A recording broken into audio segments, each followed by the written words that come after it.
우리에게 주시는 말씀은 이사야서 10장 20절과 21절입니다. 자, 우리 한 목소리로 함께 성경 말씀 봉독하겠습니다. 그날에 이스라엘의 남은 자와 야곱 족속의 피난한 자들이 다시는 자기를 친 자를 의지하지 아니하고 이스라엘의 거룩하신 이 여호와를 진실하게 의지하리니 남은 자 곧 야곱의 남은 자가 능하신 하나님께로 돌아올 것이라. 아멘. 네, 오늘 말씀은 남은 자는 돌아오게 되리라 이렇게 말씀을 정했습니다. 요즘 어떤 생각들 많이 하십니까? 여러분 한 주 지나면서 가장 많이 하는 생각이 어떤 생각들입니까? 이게 참 중요합니다. 왜냐하면 내가 어떤 생각을 가장 많이 하고 내 생각이 어디를 향하고 있느냐라는 것은 사실 나의 믿음의 방향이 어디를 향하고 있느냐라는 것을 이야기하고 있기 때문입니다. 목사이기 때문에만 아니라 제가 가장 많이 생각하는 것은 교회입니다. 그리고 늘 고민하는 것은 설교입니다. 교회라고 이야기를 하면 우리 교회만 이야기하는 게 아니고요. 좁게는 한국교회, 그리고 조금 더 넓게는 이 세계에서 복음을 전하는 모든 교회들을 향한 그런 생각들을 하고 있습니다. 그리고 좀 마음이 힘들고 답답할 때마다 이사야서 말씀을 묵상을 합니다. 왜냐하면은 구약 성경에서 이사야 말씀은 그 당시 많은 어려움 가운데 있을 때에 아수르에게 침략을 당하고 포로로 잡혀가고 또한 바벨론 포로 가운데 여러 가지 힘들고 어려운 상황들이 주어졌을 때에 그때 이스라엘 백성들에게 희망이 되었던 말씀이 뭐냐면은 이사야서의 말씀입니다. 주중에 좀 답답하다라는 생각을 많이 했습니다. 어떻게 나아가야 될까? 우리가 어떤 믿음으로 살아야 될 것인가? 여러분들이 믿음의 눈으로 세계를 한번 바라보십시오. 기독교는 숫자적으로는 부흥하고 있는 것 같지만 많은 영향력을 잃어버리고 있습니다. 그런데 상대적으로 이 이슬람이라는 문화는 굉장히 지금 왕성하게 번져 나가고 있습니다. 제가 지지난주를 이렇게 해외 선교 TV를 보면서 마음이 답답했던 게 뭐냐면은 영국이나 프랑스 같은 경우에는 기독교 국가였었습니다. 지금도 이제 표면상으로는 그래도 기독교가 제일 많다라고 이야기를 하지만 지금 프랑스 같은 경우에는 프랑스 안에 샤리아 법정이 130개가 있습니다.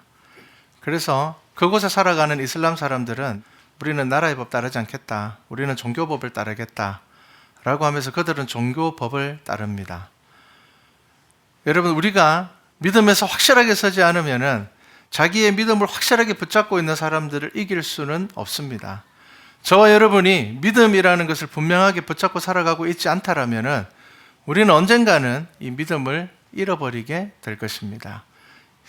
그런 생각으로 한 1-2주일 동안은 마음이 참 답답했습니다. 무슬림이라는 사람들이 들어오면 우리나라에 일하러 들어온 사람들 어떻습니까? 딱 시간이 되면 일하다가도 양탄자를 펴고 기도를 합니다. 여러분, 우리는 상대적으로 어떻습니까?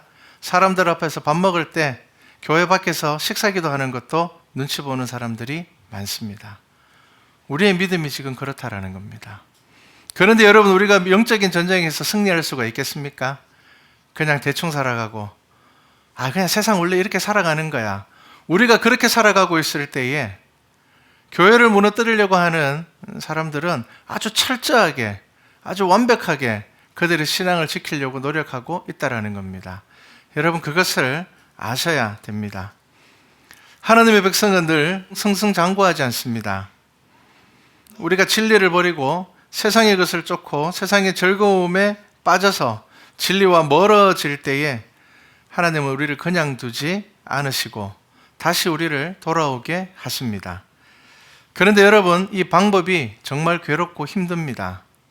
오늘 말씀은요, 이사야서 말씀은 하나님께서 이 아수르라는 거대한 제국에 이스라엘 백성들을 붙이십니다. 전쟁에서 패하게 합니다. 그리고 아수르에게 잡혀가는 사람들이 생겨나게 됩니다. 그런데 이 이사야서 10장의 말씀은 하나님께서 뭐라고 이야기를 하시는가 하면요, 그날에 이스라엘의 남은 자와 야곱 족속이 피난한 자들이 다시는 자기를 친 자를 의지하지 아니하고 이렇게 이야기를 합니다. 이스라엘 백성들이 하나님을 버리고 거대한 제국을 의지했습니다. 아수르라는 제국, 저 나라 정말 거대하고 우리보다 힘이 세고 강하고 이러니까 야, 우리가 쟤들하고 친하게 지내면 도움이 될 것 같아. 우리가 쟤를 의지하면 좋을 것 같아. 그렇게 의지를 했는데 결국 그 아수르에게 침략을 받게 되고 포로로 잡혀가게 됩니다. 그들을 이야기를 하는 겁니다. 다시는 자기를 친자를 의지하지 않냐고 이스라엘의 거룩하신 이 여호와를 진실하게 의지하리니 남은 자 곧 야곱의 남은 자가 능하신 하나님께로 돌아올 것이라. 여러분, 어떤 자가 돌아온다고요? 하나님을 진실하게 의지하는 자가 돌아오게 될 것이다. 그렇게 이야기를 하고 있습니다. 이스라엘 역사가 바로 그랬습니다, 여러분. 때로는 나라가 없어져 버렸습니다. 그런데 그 나라가 1900년이 지나서 나타났습니다. 사라졌는 줄 알았습니다. 어떤 자들이 돌아옵니까? 하나님을 의지하는 자들이 돌아오게 되어 있습니다. 제가 몇 주 전에도 이야기했죠. 이스라엘에 지금 그리스도의 이름이 전해지고 있습니다. 복음이 전해지고 있습니다. 그런데 그 복음이 전해지는 중심에 뭐가 있는가 하면 이사야 말씀이 있습니다. 유대인들은 모세오경은 굉장히 철저하게 외우지만 선지서에 대해서는 잘 공부하지를 않습니다. 그런데 그들이 유대인들을 전도할 때 어느 복음을 가지고 전도하는 줄 압니까? 사복음을 가지고 전도하지 않습니다. 왜냐하면 우리는 이제 예수 그리스도를 알려야 되기 때문에 예수님에 대해서 전도를 하지만 유대인들은 이미 다 알고 있는 사람들입니다. 그런데 그들은 예수님이 바로 그 메시아라는 사실을 받아들이지 못하고 있는데, 그래서 그들에게 복음을 전하는 전도주에는 이사야 말씀이 들어갑니다. 왜냐하면 이사야 말씀은 바로 유대인들이 기다리던 그 메시아가 바로 예수라는 분명한 말씀이 그 속에 있기 때문입니다. 자, 그렇게 세계의 역사는 흘러왔고 교회의 역사는 흘러왔습니다. 요즘 한국 교회의 상황들을 보면서 참 답답함들이 많았습니다. 그래서 하나님께 기도합니다. 그러다가 이사야 말씀을 1장부터 묵상을 하다가 오늘 우리가 읽은 이 말씀에서 정말 마음에 주시는 위로를 경험했습니다. 감동을 받았습니다. 여러분, 믿음이라는 것은 하나님을 아는 것입니다. 여러분, 그렇게 생각하십니까? 믿음은 하나님을 아는 것입니다. 자, 그런데 여러분, 우리는 믿음을 어떻게 생각하는가 하면은 나의 어려움을 해결하는 방법, 혹은 내가 잘 사는 방법, 혹은 지금 나한테 있는 문제를 해결하는 방법으로 우리는 믿음의 많은 부분들을 바라보게 됩니다. 그런데 여러분, 믿음이라는 것은 분명히 성경에서 이야기하고 있습니다. 하나님을 아는 것이고요. 우리가 하나님을 예배하는 것입니다. 우리가 하나님 앞에 나와서 그 하나님의 말씀을 듣고 그 말씀으로 우리가 한 주를 살아가는 그 삶을 이어가는 것이 믿음에서 가장 중요한 부분입니다. 그런데 우리는 믿음을 그렇게 받아들이지 않게 됩니다. 그래서 지금 이사야서에서 뭐라고 이야기를 합니까? 믿음이라는 것은요, 하나님을 의지하는 것입니다. 여러분, 이 의지라는 것은 나의 문제만 맡기고 나의 잘 못되는 것만 해결해 달라고 하고 그것 아닙니다. 나의 삶의 주인이 하나님입니다라는 그 가장 중요한 고백이 우리의 삶에 있어야 한다라는 것입니다. 여러분, 우리가 그 믿음을 가지고 있지 않으면요, 여러분, 다음 세대 어떻게 될지 모릅니다. 제가 아까 시작을 하면서 프랑스 이야기를 했습니다. 프랑스의 최근의 상황들을 보면서 마음이 답답했습니다. 왜냐하면 우리가 6.25를 겪었을 때, 우리가 일제시대를 겪었을 때 우리나라에 가장 많은 선교사를 보내줬던 나라들이 영국과 프랑스와 미국이었습니다. 그만큼 교회가 믿음이 든든하게 서 있었던 나라입니다. 그런데 프랑스에서는요, 십자가 목걸이를 하고 길에 다니지 못하는 분위기가 됐습니다. 왜냐하면 다른 종교 사람들이 혐오감을 느낀다는 이유로 그렇게 되어버렸습니다. 길에서 전도하지 못합니다. 성경책을 들고 다니지 못합니다. 눈에 띄게 딱 성경책을 들고 다니면은 다른 사람을 불편하게 한다는 이유로 성경책도 못 들고 다니는 그런 분위기가 만들어지고 있다는 것을 여러분 아셔야 됩니다. 왜 그렇게 되었습니까? 기독교 국가였고 가장 많은 선교사를 우리에게 보내는 나라 중에 하나였고, 그리고 정말 말씀 가운데 서서 예배당이 넘치는 곳이었습니다. 그런데 어떻게 그렇게 되었습니까? 복음이 잘못된 것이었습니까? 하나님이 계시지 않았던 것이었습니까? 그렇지 않습니다. 우리의 믿음의 생활이 철저하지 못했기 때문입니다. 하나님께서는 우리의 예배를 받으십니다. 우리가 신령과 진정으로 예배드리는 것 하나님께서 받으십니다. 그런데 우리는 이 신령과 진정으로 예배드리는 것이라는 말을 어떻게 받아들이는가 하면 형식이 뭐가 중요해. 여러분, 형식만 있으면 굉장히 위험하지만 형식이 사라지면 안 됩니다. 여러분, 그것 아셔야 됩니다. 의미가 없고 형식만 남았을 때 그것은 굉장히 위험합니다. 하지만 형식이 사라져버리게 되면은 결국은 무엇이 사라지는 줄 압니까? 믿음이 흘러내려가지 못하게 됩니다. 여러분, 형식이라는 것은 그냥 단순히 의미 없는 겉모양을 이야기하는 것 절대로 아닙니다. 그것 하나님께서 정해 주신 것이었습니다. 하나님께서 이렇게 예배 드리라고 하셨습니다. 그리고 예수 그리스도를 통하여서 세워진 교회가 그러한 예배의 형식들을 가지고 우리가 정한 시간에 하나님께 예배 드리자, 그렇게 만들어진 것이 예배입니다. 이것은 결코 형식적인 것만이 아니라는 것을 아셔야 됩니다. 우리는 믿음이라는 것을 잘 되기 위한 것, 그래서 우리는 잘 되지 않으면 하나님 원망하게 됩니다. 여러분, 하나님을 아는 것이 믿음이라면 우리가 잘 되지 않는다고 해서 하나님을 원망할 이유가 되지는 않습니다. 왜냐하면 믿음의 가장 중요한 부분은 우리가 하나님 앞에 서 있는 것이기 때문입니다.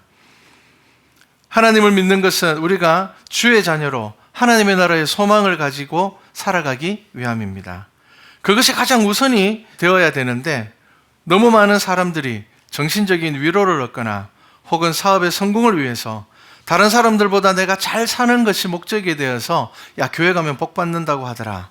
여러분, 교회에서 받는 가장 큰 복이 무엇입니까? 하나님을 아는 것입니다. 하나님을 아는 것이 가장 큰 복인데 우리는 그 가장 큰 복에 대한 소망은 잃어버리고요, 다른 것에 관심을 가지게 된다는 것입니다.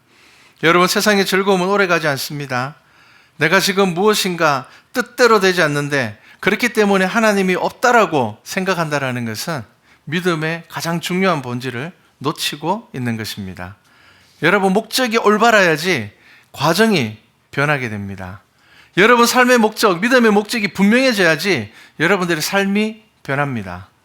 여러분들이 믿음의 올바른 목적을 가지고 있지 않으면요, 삶 안 바뀝니다. 여러분들 고민하죠? 예수 믿는 지 참 오래되었는데, 나 교회 다닌 지 30년, 40년 되었는데 왜 내 삶은 변하지 않지? 왜 삶이 변하지 않습니까? 사도 바울 같은 경우는 예수님을 만나자마자 그의 삶이 180도 바뀌어버렸는데, 그 말하는 것, 행동하는 것, 모든 게 다 바뀌어버렸는데 왜 우리는 20년, 30년을 다녔는데 예배 빠지지 않고 드리는데 왜 우리의 삶이 변하지 않습니까? 와서 예배는 드리지만 우리의 진정한 믿음의 목적이 생기지 않기 때문입니다. 그래서 무엇이 소중한지, 무엇이 중요한지, 우리 삶 가운데서 중요한 것은 이익의 문제가 되어버리고요, 우리에게 중요한 문제는 돈의 문제가 되어버려서 그 외의 것들은 별로 중요하지 않게 생각하기 때문입니다. 여러분, 우리의 믿음을 돌아보셔야 됩니다. 내가 하나님을 믿는 것인가, 혹은 내가 심적으로 의지할 곳을 지금 찾고 있는가? 왠지 어느 공동체에 속해져서, 어떤 집단에 속해져서 내가 마음의 위로를 얻기를 원하는 것일까? 여러분, 우리 믿음 돌아보셔야 됩니다. 여러분, 우리가 병에 걸렸는데 그 병을 고치지 못했다고 해서 야, 의학은 다 거짓말이야, 그렇게 이야기할 수는 없지 않습니까? 우리에게 생기는 여러 가지 문제들 때문에 하나님은 없어 라는 결론을 내린다라면 그 사람의 신앙은 시작부터 잘못된 것이었습니다. 여러분, 분명히 아셔야 됩니다. 믿음은요, 가장 1순위는 하나님을 아는 것입니다. 하나님은 이스라엘의 죄를 그냥 덮어두지 않으셨습니다. 하나님을 떠나서 하나님이 없다고 생각하며 사는 것을 그냥 두지 않으셨습니다. 하나님 앞에 나와서 제사를 드리고 예배를 드리지만 그 마음은 다른 곳에 가 있고, 종교적인 행위를 통해서 위로를 받고자 하는 이스라엘을 그냥 두지 않으셨습니다. 여러분, 구약 성경을 읽어보시면 이스라엘 백성들이 우상숭배에 빠졌을 때 하나님을 완전히 떠난 상태에서 빠졌습니까? 아닙니다. 아침 저녁으로 하나님께 제사 드릴 거 다 드리고 우상숭배에 빠졌습니다. 그러면서 그들이 뭐라고 이야기하는 줄 압니까? 우리가 언제 예배 안 드렸습니까? 우리가 언제 하나님 앞에 제사 안 드렸습니까? 우리 할 거 다 했는데요.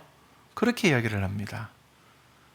하나님께서는 바벨론에게 포로로 잡혀갈 때, 혹은 아수르에게 포로로 잡혀갈 때, 야, 너희들이 예배드리지 않아서 그렇게 되었어 라고 이야기하지 않으셨습니다. 너희 마음이 다른 곳에 가 있었다라는 겁니다.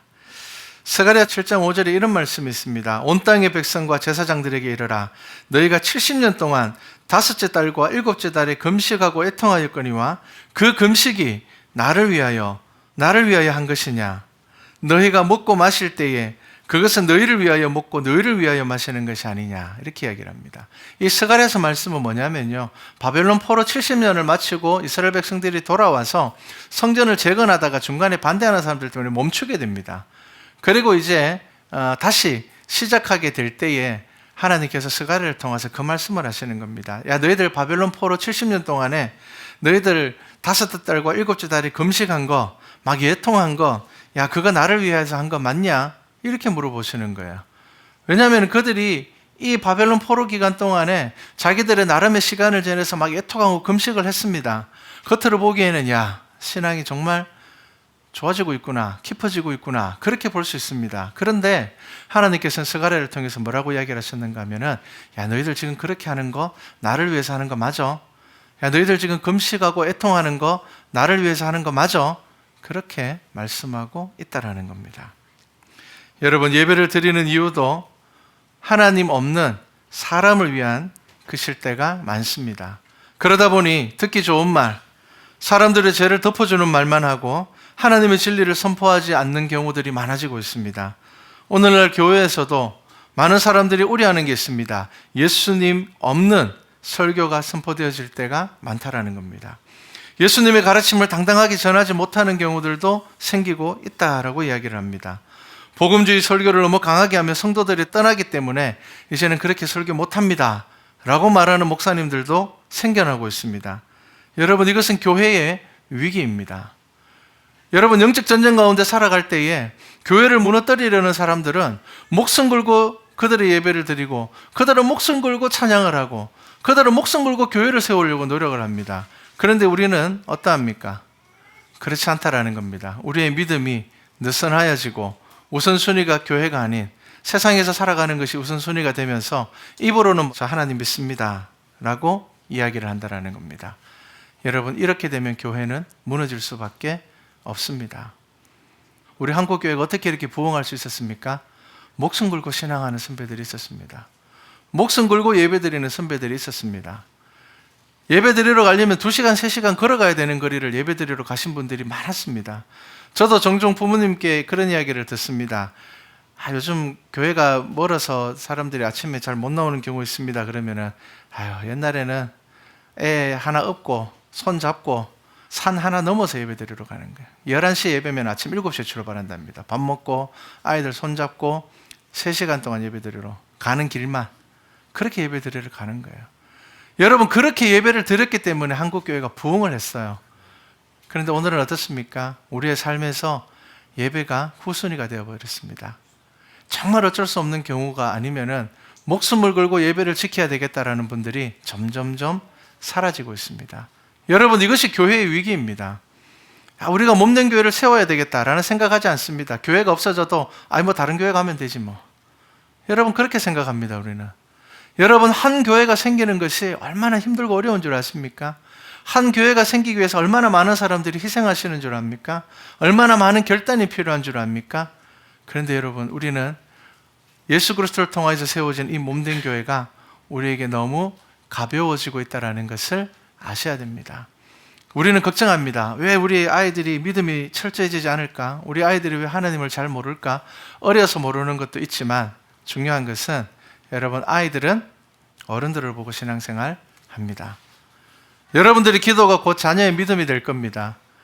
그리고 여러분들의 찬송이 곧 자녀의 찬송이 될 겁니다. 우리 지금 이제 제 나이 또래 되신 분들은 그런 고백할 겁니다. 좋아하는 찬송, 대부분 내가 좋아서 부른 찬송이 아니라 부모님이 하도 옆에서 많이 불러줘서, 저도 좋아하는 찬송 몇 가지는 돌아가신 외할머니가 하도 저한테서 많이 불러줬어요. 제가 이제 6살, 5살 이럴 때 외할머니가 저희 집에 오셔서 꽤 오래 사셨거든요. 그런데 이제 형들을 다 학교 가고 나면은 외할머니가 늘 저보고, 야, 논에 가서 이거 숙회로 가자, 냉이 캐로 가자 이러면 꼭 저를 들고 까만 비닐봉지 하나 들고 따라오라 그러면은 할머니가 앉으셔서 계속 찬송가를 몇 시간씩 부르세요. 그러면 옆에 있으면은 자연스럽게 이제 이 찬송가가 귀에 익습니다. 그리고 그 나이 때는 별로 좋아하지 않게 되는데요. 어느 순간 내가 하나님을 만나고 경험했을 때에 그때 들었던 찬송이 저의 찬송이 됩니다. 여러분, 이렇게 믿음이 흘러가는 거예요.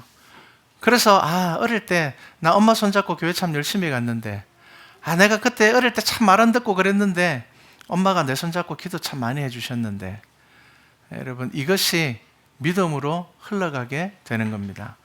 여러분, 왜 세계를 바라보면은 이슬람에 대해서 제가 걱정을 하는가 하면요, 철저하게 아이들 신앙교육 시킵니다. 2살, 3살 때부터 코란을 외우게 합니다. 우리가 보기엔 아동학대입니다. 근데 여러분, 그들의 믿음이 웬간해서는 흔들리지 않습니다. 물론 그 가운데 지금 복음이 전파되고 있습니다. 그런 소식을 들을 때면 기분이 좋지만 한편으로는 그들의 믿음에 철저하게 신앙생활을 하는 사람들을 보면은 야, 우리가 이래서 우리가 정말 이 영적인 전쟁 가운데서 우리가 복음으로 승리할 수 있겠나라는 생각을 듭니다. 특히나 목사이기 때문에 그렇습니다. 야, 우리는 뭐 조금만 바쁘면 안 오는데, 조금만 몸이 무거우면 교회 안 오는데, 저 사람들은 자다가도 일어나서 교회 옵니다. 저 사람들은 막 배고파가 밥 먹을 시간 없는데 밥 먹을래, 기도 드릴래 이러면 기도 드리는 시간을 선택을 합니다. 여러분, 우리가 어떻게 영적 전쟁 가운데 이길 수가 있겠습니까? 여러분, 기억하십시오. 여호와를 진실하게 의지하는 자만이 남은 자가 되어서 돌아올 수 있습니다. 여러분, 우리는 지금 숫자적인 부흥을 이야기할 때가 아니라 우리가 정말 믿음 안에서 남은 자가 될 것인가에 대해서 고민하셔야 됩니다. 여러분, 질소 과자라고 이야기를 합니다. 과자를 샀는데 과자보다 뭐가 더 많다고요? 질소가 더 많다는 이야기입니다. 여러분, 교회가 그렇게 되지 않습니까? 교회에 들어왔는데 믿음보다는 믿음 아닌 것이 더 많습니다. 믿음의 본보다는 믿음 아닌 본이 더 많습니다. 성경의 질서보다 성경 밖에 있는 질서들이 교회 안에 더 많습니다. 여러분, 그러면 우리 교회가 든든하게 세워져 갈 수 있겠습니까? 불가능합니다. 여러분, 교회에 예수님이 없으면 더 이상 교회가 될 수가 없고요. 예수님의 자리에 이상한 교주가 있다든지 혹은 그 예수님의 권위의 자리에 목사나 장로가 있다라면은 여러분, 그것은 교회라고 더 이상 부를 수가 없게 된다라는 것을 기억하셔야 됩니다. 여러분, 우리가 읽은 이 이사야서 10장 말씀에 1절과 2절에 보면 이런 말씀이 있습니다. 불의한 법령을 만들며 불의한 말을 기록하며 가난한 자를 불공평하게 판결하여 가난한 내 백성의 권리를 박탈하며 과부에게 토색하고 고아의 것을 약탈하는 자는 화 있을진저, 이렇게 이야기를 합니다. 하나님으로부터 떠나버리니까 어떤 문제가 생긴다고요? 불의한 법령을 만든다라는 겁니다. 여러분, 네가 아셔야 됩니다. 제도적으로 야, 괜찮아, 이제 그렇게 해도 겉으로 보기에는 좋은 것처럼 그런 법을 만들지만 여러분, 그것이 결국 하나님의 뜻과 반대되는 법들을 이스라엘이 만들고 있었다라는 겁니다. 여러분, 이것이 그때 교회의 현실이었습니다. 여러분, 본문 자체가 가난한 사람 괴롭히라고 만들었겠습니까? 아닙니다. 본문은 굉장히 좋은 문구로 만들었을 겁니다. 오늘날에 우리가 평화라든지 인권이라든지 이러한 아주 좋은 문구들을 통하여서 뭘 지금 하고 있습니까? 퀘어 축제라든지 동성애 축제라든지 이런 것을 활성화시키고 있습니다. 여러분, 이것은 우리가 믿음의 눈으로 잘 보셔야 됩니다. 그들을 사랑하고 우리가 그들을 위해서 기도해 줘야 되지만 여러분, 그것이 축제가 될 수 있습니까? 이것이 쟁점입니다. 이것이 중요한 부분입니다. 여러분, 그게 축제가 될 수 있습니까? 아닙니다. 그들이 헤어나올 수 없는 어떤 그 삶 안에 갇혀있다 하더라도 우리가 그것을 위해서 기도하고 품어줘야 되고 그들이 회복되기를 바라줘야 되고 그리스도의 사랑으로 나아가야 되는 것은 맞지만 그것이 축제가 되어서 괜찮아 라고 이야기해서는 안 된다라는 겁니다. 여러분, 이것을 믿음의 눈으로 보셔야 됩니다. 제가 예전에도 한번 이야기를 했습니다. 여러분, 퀘어 축제가 있는 나라가 어떤 나라입니까? 기독교 국가에서만 생기고 있습니다. 여러분, 아셔야 됩니다. 지금 기독교 국가에서만 생겨나고 있습니다. 여러분, 자유민주주의라는 것도 성경에서 나온 겁니다. 기독교 국가에서만 민주주의가 있습니다. 기독교 외의 국가는 아직까지 계급주의 나라입니다. 여러분, 잘 보셔야 됩니다. 믿음의 눈으로. 평등을 이야기하면서 여러분, 거리에서 전도하는 것을 금하는 나라가 프랑스입니다. 기독교 국가였습니다. 여러분, 평등을 이야기하고 인권을 이야기를 하면서 성경을 공개적으로 들고 다니는 것을 다른 종교 사람들에게 피해를 주는 행위라고 규정하는 것이 지금 프랑스나 영국이 되어가고 있습니다. 여러분, 믿음의 눈으로 보셔야 됩니다. 이것 위해서 기도하셔야 됩니다. 왜냐하면 우리도 점점 그러한 법들이 만들어지고 있기 때문입니다. 2달 전입니까? 3달 전입니까? 우리나라의 공공기관에 센터 같은 시설에다가 그런 포스터가 하나 붙어 있더라고요. 특정한 종교를 강요하면 신고하십시오. 그런 포스터가 우리나라에 붙었습니다. 공무원들 사회하고. 여러분, 우리나라 복지의 70%가 교회에서 하고 있습니다. 뭐가 목적이겠습니까? 여러분, 심각하게 생각하셔야 됩니다. 우리가 지금 우리의 삶의 문제들, 그냥 몸이 좀 피곤하고 내가 좀 어떻고 이러한 상황들 때문에 우리의 삶에서 예배를 잃어버리게 되면은 여러분, 우리의 다음 세대 아이들이 예배드릴 교회가 없어질지도 모릅니다. 제가 예전에 TV를 보니까 시골에서 어느 할머니가 혼자 살아가고 있습니다. 그런데 이제 주변에 있는 친구들은 다 시골을 떠났어요. 그런데 이 할머니는 혼자 시골에 살아가고 있어요. 여러 가지 어려워요. 불편하고 힘들어요. 그런데 거기서 살아요. 그래서 물어봅니다. 왜 할머니 여기서 사세요? 이러니까 할머니가 이렇게 이야기를 합니다. 우리 첫 애가 집을 나갔는데 언제 돌아올지 모르니까 나 여기 있어야 된다. 불편해. 연세가 70이 후반대 되신 할머니가 시골에서 혼자 사는 거 얼마나 어렵습니까? 할아버지가 있는 것도 아니고 너무 불편하고 힘듦에도 불구하고 나 여기서 떠나면 안 돼. 왜냐하면 우리 아들이 언젠가는 여기 올지도 모르는데 내가 만약에 이 자리에 안 지키고 있으면 어떡할 거야? 나 지켜야 돼. 그렇게 이야기를 하더라고요. 여러분, 우리 교회 어떤 교회입니까? 떠났던 이들이 돌아올 수 있는 그 자리를 지키는 믿음이 우리에게 있어야 됩니다. 여러분, 정말 남아있는 자들은 생명을 걸고 이 교회와 예배를 지키셔야 됩니다. 여러분, 그것이 우리의 믿음입니다. 그것이 우리 믿음이 아주 중요한 부분입니다. 그런데 우리는 그것 잃어버릴 때가 너무 많다라는 겁니다. 지금 한국의 상황들을 보십시오. 미션스쿨에서 예배 못 드리도록했습니다. 기독교 재단에서 세웠던 학교이지만 공식적으로 예배를 못 드리도록 만들었습니다. 그런데 한편으로 공항에는 이슬람 사람들이 기도할 수 있는 공간을 따로 만들어줬습니다. 뭔가 이상하지 않습니까? 미션스쿨에서는 예배를 못 드리는데 공항에는 굳이 이슬람 종교를 위해서 기도실까지 아주 멋지게 만들어놨습니다. 언제든지 와서 기도하라고. 여러분, 이것이 평등입니까? 이것이 정말 자유입니까? 여러분, 우리가 깨어서 기도해야 되지 않겠습니까? 그런데 깨어서 기도해야 되는 우리는 우리 사는 것에 바빠서, 우리 재밌는 것에 바빠서 우리가 믿음을 지키고, 그래도 내 삶 가운데서 이 예배는 지켜야지. 그래도 내 삶 가운데서 내가 기도의 시간은 지켜야지. 그래도 내 삶 가운데서 내가 믿음으로 살아가는 이 성도의 자리는 지켜야지라는 것이 별 의미가 없어져 버리는 시대가 되어버렸습니다. 우리는 개척교회입니다. 그런데 제가 지금 고민하는 것은 어떻게 하면 더 많은 사람들을 모을 수 있을까? 요즘 사람들이 좀 줄어드는데 어떡하지?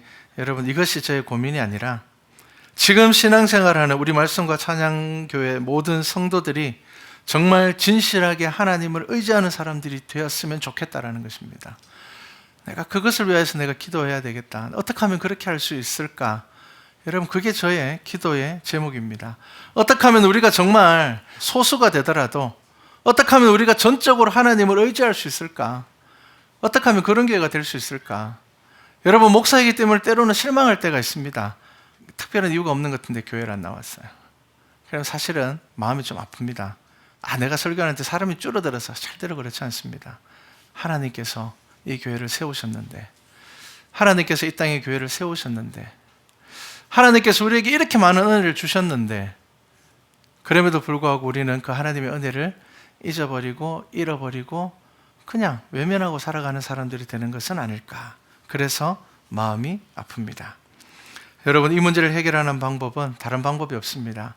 여러분들 반드시 여러분들 삶에 결단이 있어야 됩니다.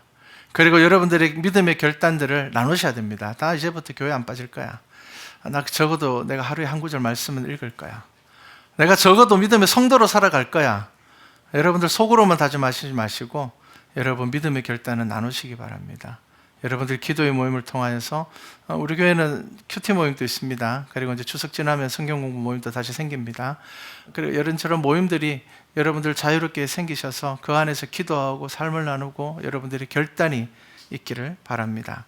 여러분, 우리가 힘써 교회를 세우기를 원하고 저와 함께 동력하기를 소망합니다. 그리고 여러분, 지금 우리가 남은 자가 되더라도 하나님께서 다시 이 땅에 복음의 은혜를 허락하실 때에 떠났던 많은 자들이 돌아올 수 있는 믿음의 자리를 지키는 성도들 되시기를 바랍니다. 여러분, 북한이 열리면 그 안에도 남아있는 자들이 있을 겁니다. 하나님만 의지하며 믿음 지키는 분들이 있을 겁니다. 여러분, 그들이 있기 때문에 나중에 그곳에 복음이 들어갈 수 있는 겁니다.